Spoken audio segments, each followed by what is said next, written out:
ভয় পেও না, আমি তোমাকে ছাড়িয়ে আনবো। দুনিয়ার কোনো গারদ, কোনো পুলিশ তোমাকে আটকে রাখতে পারবে না। জানি তো বাবাকে দেখবেন, বাবার উপর কেউ যেন অত্যাচার না করে।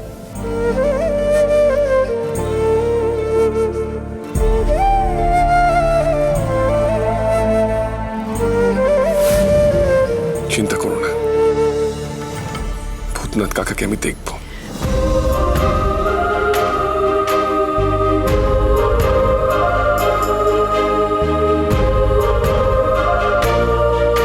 কি ব্যাপার বলুন তো, আপনারা কি আপনাদের কাজ করবেন না? ম্যাডাম চলুন।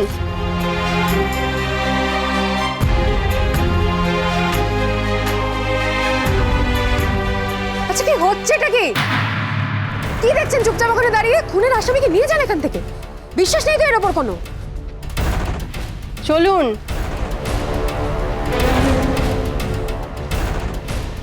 চলুন।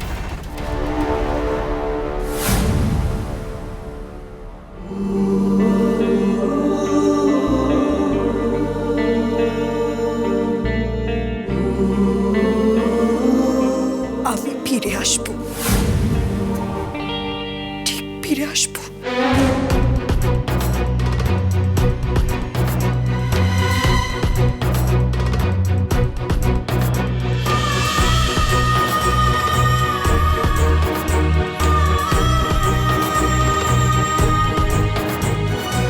এত কাঠখড় পুড়িয়ে তোমাকে জেলে পাঠাচ্ছি কি ফিরে আসার জন্য নাকি?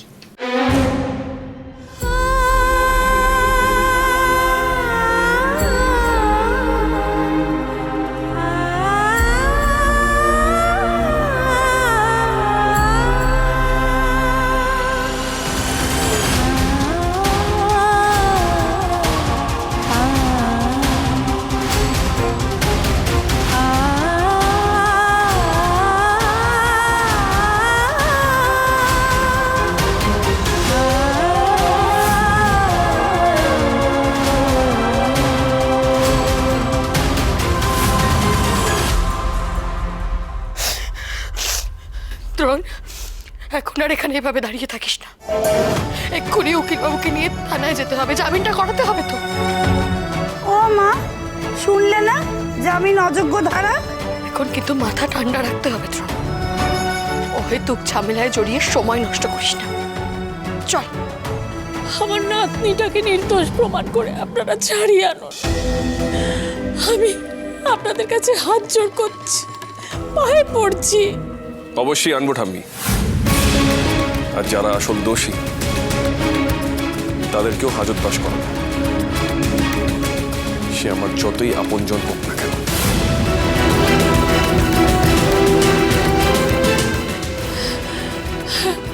হ্যাঁ, তাই করো গো ডাক্তার, তাই করো। আমার নাতনিটার যেন কিছু না হয়ে যায়।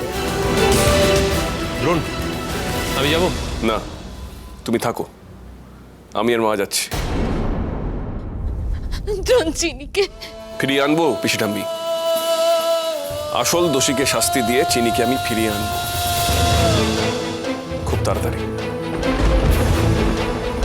যতক্ষণ আমি থাকবো না ততক্ষণ ভূতনাথ কাকার সঙ্গে যদি কেউ খারাপ ব্যবহার করে তাহলে তারা আমার ভয়ঙ্কর রূপটা দেখবে। চলো মা।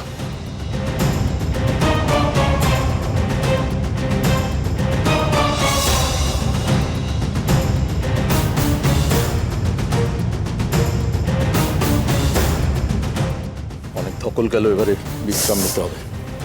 আমরা ঘরে যাই।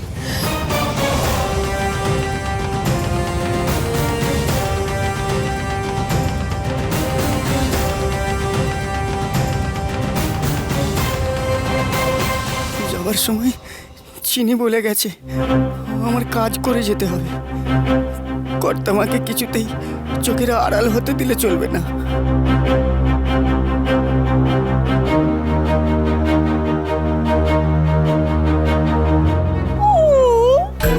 কি মজা হচ্ছে, কি মজা হচ্ছে। সে হলো এতদিন আপত্ত বিদায় হয়েছে খুব মজা হচ্ছে চলো চলো চলো।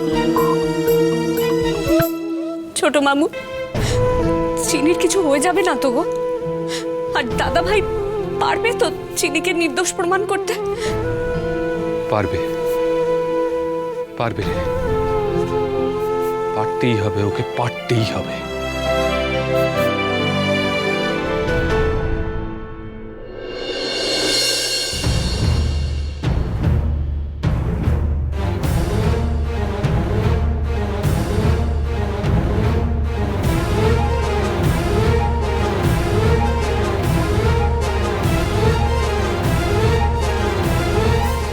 শোনো, তাড়াতাড়ি ঘরে চলো, জরুরি কথা আছে।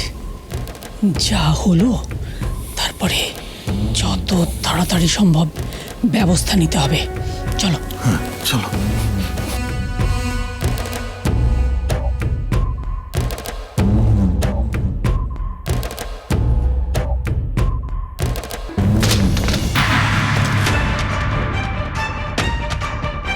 দরজা বন্ধ করে নিশ্চিত নতুন কোনো ষড়যন্ত্র করছে ওরা। আমাকে যে করেই হোক জানতে হবে। দরজায় কান পাতবো? বড্ড বার বেড়েছে, বড্ড বার বেড়েছে চিনিটা। দাদু ভাইকে হাত করে তাকে শুধু আমার উপরে না তোমার উপরেও খেপিয়ে দিয়েছে। এত বড় সাহস যে নিজের বাবাকে অপমান করে। চিনিকে আমি ছাড়বো না মা, কিছুতেই ছাড়বো না। এমন শাস্তি দিতে হবে যাতে সারা জীবন আর আমাদের দিকে চোখ তুলে তাকাতে না পারে। কষ্ট করে তো কিছু শোনাও যাচ্ছে না। অন্তরাকে দেখলে একবার কিভাবে পাল্টি খেলো। স্নেহ অতি বিষম বস্তু।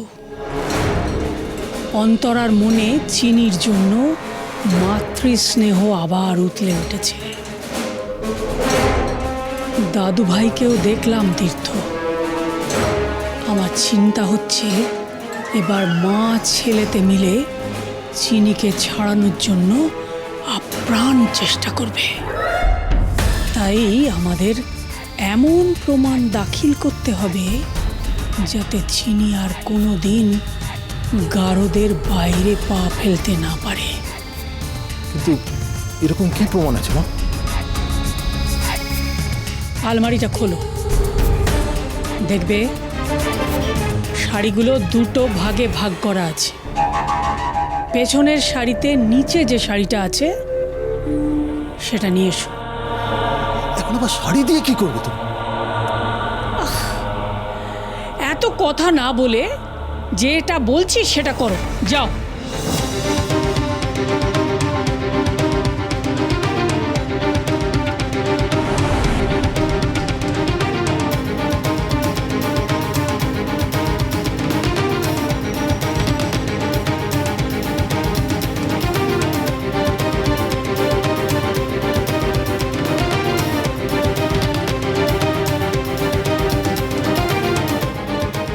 এটা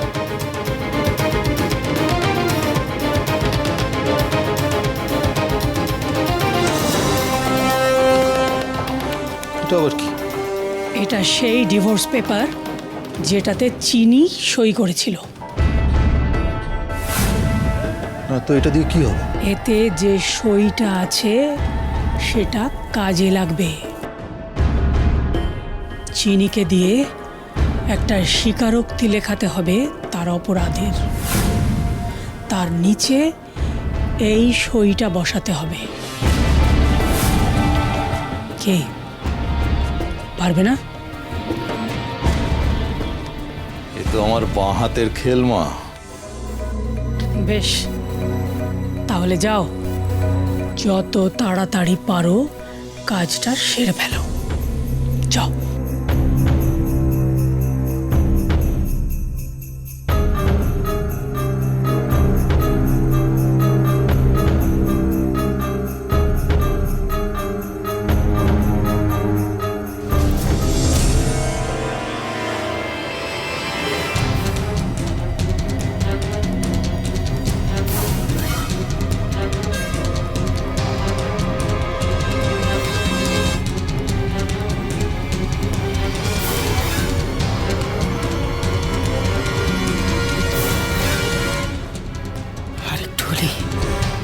করে যাচ্ছিলাম চিনিকে কোন কাগজে সই করাতে চাই ওরা।